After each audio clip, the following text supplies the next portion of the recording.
Cuando se trae aquí a un diputado, no es el esfuerzo de un solo diputado, sino es el esfuerzo de todo un colectivo de estructuras municipales, departamentales, que hacen su mejor esfuerzo por mantener vivas las estructuras en los municipios, en los departamentos, y claro que esta es una pérdida para el partido como tal. Cada curul que aquí se obtuvo fue sudada por secretarios municipales desde Huehuetenango hasta Quiché, San Marcos, y es trabajo y esfuerzo de cada una de esas estructuras que si no existen no hubieran los diputados. Entonces sí le recomendaría renunciar para que la curul siga perteneciendo a Encuentro por Guatemala. Como le digo, lo dejo a la conciencia de cada quien. Declaraciones de Ninette Montenegro, jefa de bancada de Encuentro por Guatemala, que se lamenta la baja de uno de sus parlamentarios. Un grupo de 7 congresistas que llevó al Congreso en la última elección, un grupo que también llama la atención porque, bueno, en anteriores legislaturas Ninette Montenegro con menos diputados figuraba más, ahora con 7 pues está figurando porque se le va a uno. ¿Qué está pasando con ese partido que en otras ocasiones pues era protagonista muchas veces de las fiscalizaciones, de iniciativas de ley, incluso en los discursos que se daban o en los debates que se daban en el hemiciclo del Congreso? Yo creo que aquí está ese choque ideológico. Ellos lo quieren presentar como ideológico, pero a mí mi sorpresa es, hasta ahorita se dio cuenta Ninette que eran diferentes, y el otro también dice, tenemos diferencias, ¿cuántos? 5 o 6 años después, ¿verdad?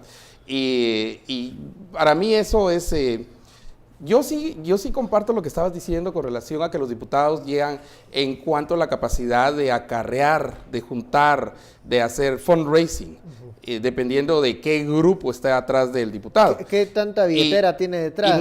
Y no necesita el diputado. De hecho, nosotros hemos tenido diputados analfabetas. De hecho, imagínate un diputado, no tengo nada en contra de los analfabetas. Mi mamá, que ya murió, fue una mujer analfabeta. O sea, sé que es vivir con una persona analfabeta. No tengo nada en contra de ellos, pero en el Congreso tenés que leer las leyes, en el Congreso tenés que analizar las leyes, en el Congreso tenés que ver los contextos, tenés que negociar. O sea, es un trabajo, Rosa, entre el conocer de política, conocer de diplomacia, conocer de negociación, conocer de liderazgo.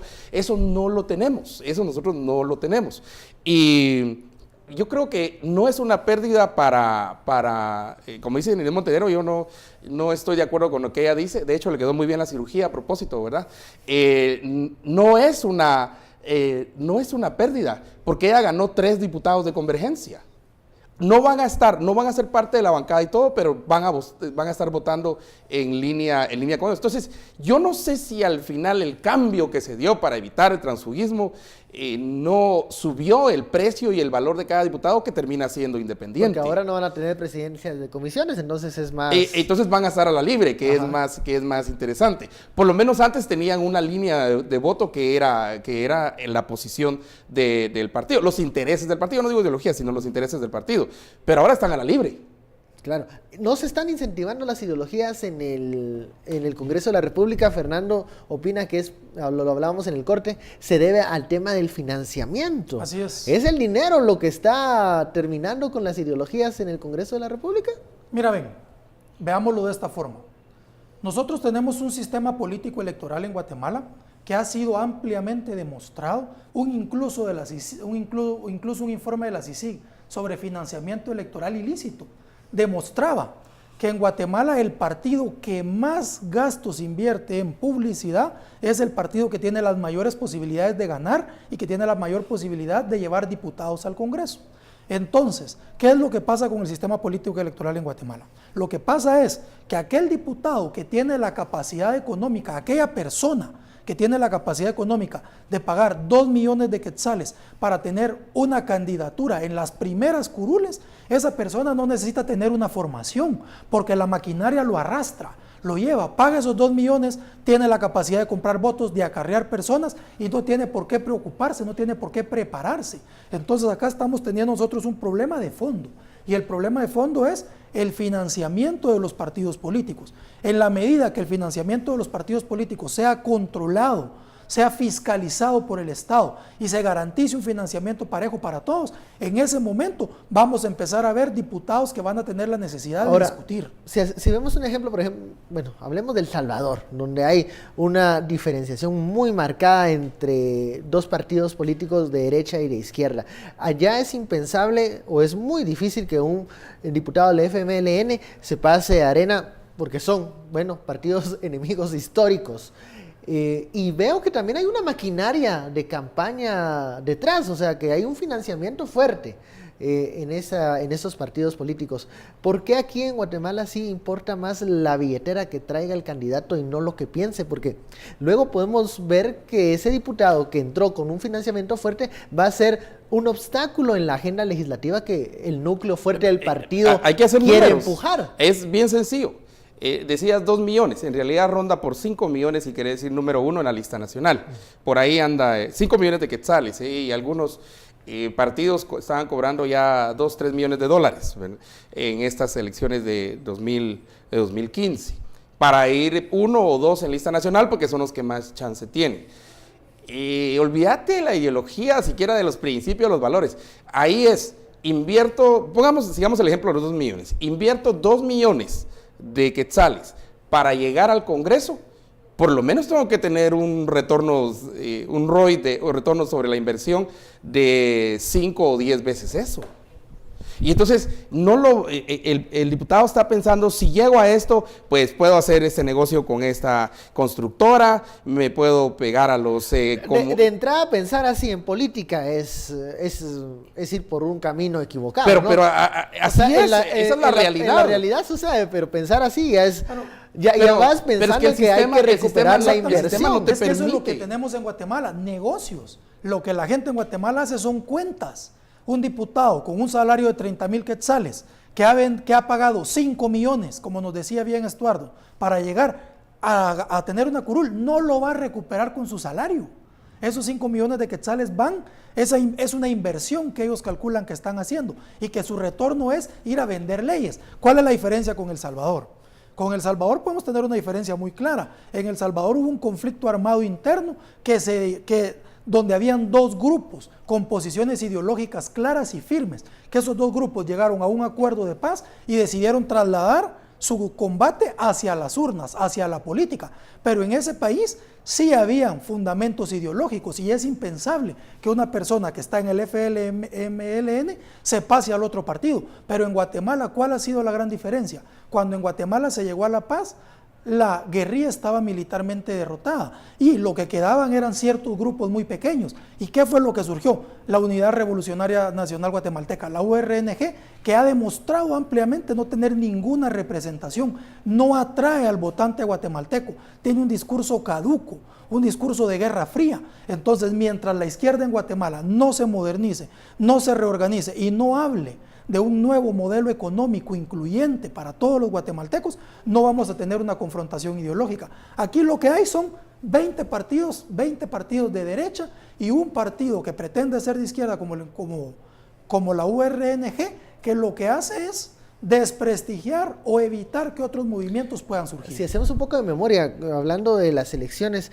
a mí me llamó mucho la atención, era muy joven, pero luego de la firma de la paz, de las elecciones que se dan en 1999, en donde se posiciona el FRG, pero luego el PAN, un partido de derecha, pero existía ese tercer lugar que era la ANN, que si hubiese seguido, digamos, un desarrollo progresivo integral, sería una fuerza que aún existiera en el Congreso de la República. Pero acuérdate que se divide por los líos internos. Ahí está una de las grandes esa diferencias competencia con que todos quieren ser el líder de izquierda. Así es. El problema de la izquierda. Ahora, la derecha ni hablemos, porque la derecha ni... Bueno, en la izquierda, mira, la izquierda por lo menos tiene la izquierda por lo menos tiene ahí al grupo Semilla que va a lanzar su... Eso llamará la atención. Vamos a ver si Tel Maldana le acepta al grupo Semilla ser la candidata presidencial, ¿verdad? Que se definan como izquierda. ¿Crees que Semilla no se ha definido como izquierda?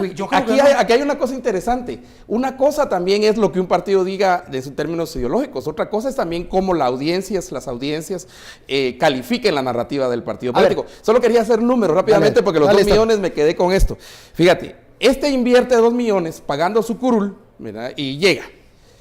y va a ganar 30,000 quetzales al mes. Eso es 1,440,000. O sea, tiene un déficit ahí, digamos que sea 1,400,000. O digamos que sea 1,5 millones. Tiene un déficit de $500,000. Entonces, pues en sentido estricto, como piensa el diputado, él se va a meter y va a poner 2 millones para obtener 10, 20 o 30 millones. ¿Sí? Ahora, de entrada, el partido político que acepta a un candidato que le lleva 5 millones sabe que existe ese déficit, que no va a poder tener de vuelta ese dinero. ¿Okay? Entonces le está dando puerta abierta para que haga los negocios que quiera para recuperar su inversión. Es que el mismo partido político lo permite. Eso es en Guatemala. Hasta la última elección, la política, ven. Eso es la política en Guatemala. La política es un mercado. La gente mira la política, los políticos en este país ven a la política como hacer negocios. Invierten un poco para ir a recuperar más. No hay interés en servir, no hay interés en fortalecer el Estado, no hay un interés en la defensa del bien general, del interés público. Por eso es indispensable, para poder cambiar este modelo, este sistema, hacer reformas fuertes a la ley electoral y de partidos políticos. Y para mí una reforma clave que no se ha hecho aún es permitir los candidatos diputados distritales o diputados regionales, que no sea necesario tener que entrar a una maquinaria comprando una ficha y que se pueda postular una persona que lo que quiere hacer es demostrar un planteamiento ideológico, demostrar una forma de ver el mundo y que los demás que están ahí lo puedan seguir. Eso solamente, ese monopolio fuera de los partidos políticos. Ese monopolio solo lo vamos a romper, el monopolio de los partidos políticos, permitiendo las postulaciones. Con competencia. Con competencia. Esa ha sido la postura general. Y también eliminar la lista nacional, porque aunque haya competencia de gente que no dependa de partidos políticos, a nosotros tenemos una desgracia, y esa se llama lista nacional. Sí. Y por eso la gente pone a alguien que conocen enfrente, pero atrás va el narquito, va el ladrón, el secuestrador, el extorsionista, ahí va, como diría aquel, ¿verdad? El chucho maldito, ahí va la lista, ¿verdad? Y entonces nosotros no tenemos eso. Y además yo siempre he cuestionado, y voy a seguir cuestionando, la bendita fórmula de Hunt, ¿verdad? La fórmula de Hunt tiene un efecto de la representación de minorías que todo el mundo hace sus números, ¿verdad? Y dice, bueno, con 85,000, que es el número repartidor, llego, ¿verdad? Y entonces, bueno, voy a meter mis 2 millones y voy a conseguir 85,000 votos. Y hasta hacen sus números. Bueno, cada voto me va a costar tanto. Es impresionante. Es que es un negocio. ¿Qué tal si se le pone competencia al sistema de gente que no necesariamente dependa de los partidos políticos, y puede ser regional o puede ser nacional? Distrital. O distrital, y que llegue en un proceso por el cual el votante lo elija a partir de la propuesta, no de la cantidad de dinero que tiene. Miren este agravante. La última reforma, todo el mundo ha estado pues alabando y aplaudiendo que hubo ciertas primeras reformas a la ley electoral y de partidos políticos. Pero ¿saben qué fue lo que en realidad hizo esa reforma a la ley electoral y de partidos políticos? Esa reforma endureció las reglas para crear un partido político. Correcto. Eso quiere decir que encareció la ficha. Los partidos que hoy día existen tienen capacidad de postular. Todos los nuevos movimientos, como estaban mencionando a Semilla y cualquier otro, ahora tiene mucho más cuesta arriba constituirse como partido político. Entonces, hay una ventaja sobre las que ya existen. ¿Y cómo vamos a romper eso? La única forma en la que lo podemos romper es una nueva reforma. Si estas reformas cerraron el monopolio. O sea, dejaron el club, básicamente. Bueno, hicieron un cartel. Hicieron un cartel. La única forma de romperlo es ponerle competencia. Exijamos como ciudadanía, exijamos todos que hay una nueva reforma que permita la postulación de partidos distintos. Esa sería la segunda ola que se ha hablado, la segunda ola de reformas a la ley electoral. Vamos a una pausa, regresamos con el debate de hacia dónde va la izquierda en Guatemala. Quédese y puede enviar sus opiniones con el hashtag SF de ese encuentro. Volvemos.